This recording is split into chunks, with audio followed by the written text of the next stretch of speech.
I feel like I just got divorced in a lot of ways. When Chris Silva and his business partner launched a souvenir sticker company, Steamboat Stickers, in 2012, he never imagined that less than 5 years later, he'd be the only one still there. One day, my partner came to me and said that, he didn't want to be involved in the business anymore. The change was sudden. After my partner announced that he wanted to leave the business, that was his, exit. We didn't see him anymore at the office. Leaving Chris to wonder what went wrong.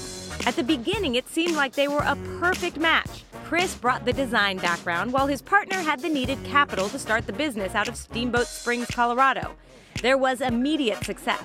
Things really caught in the beginning, boom, boom. It went so much quicker than we ever anticipated. They were flying off the racks at resort souvenir shops and at outdoor specialty stores like Straight Line Sports, thanks to their clever designs and sturdy construction.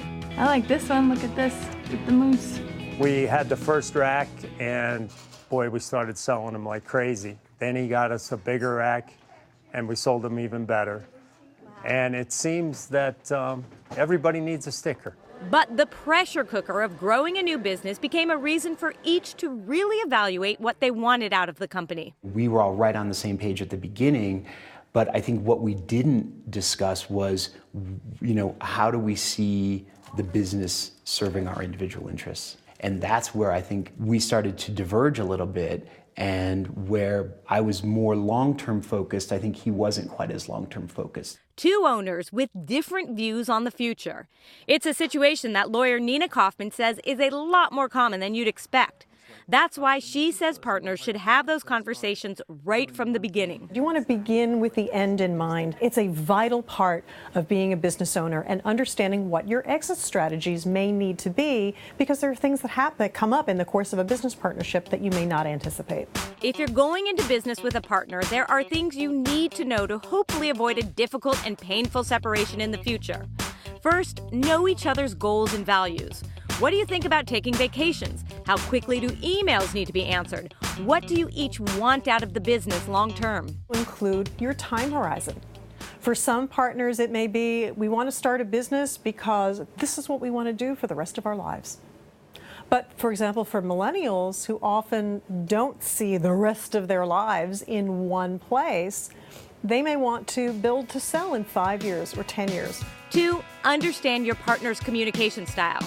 Do they need time to mull over a decision, or are they quick with the draw? And 3, make sure good advice is only a call away. You have an outside advisory team to hold up the mirror and help you move forward in your goals in a safe way. But even if you account for every possible hurdle that the future may hold, reality rarely goes as planned. You can write whatever bylaws you want, but unless there is the actual ability of the company to serve that end, it just can't happen. For Chris and his partner, the breakup, though sudden, was relatively easy. His former partner wants his money back, and to get that, the company needs to succeed. So they both have the same goal of seeing the company make money. Chris, instead of being drawn into a long battle, was able to concentrate on restructuring to ensure the future of Steamboat Stickers. He distributed the work that his partner had managed across multiple people, and actually brought on a brand new partner, Tracy Folks, who's the main sticker designer for the company. Since her designs have been a driving force behind the company's growth, and they've always had a great working synergy, it was a next move that felt natural to both of them.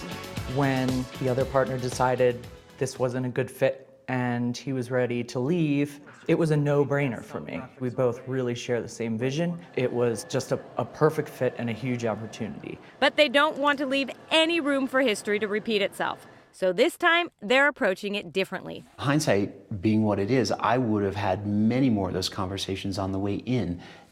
Where do we see ourselves going if this happens? Like running some scenarios, what if this, what if that? We have a really open lines of communication on every level, and we always have.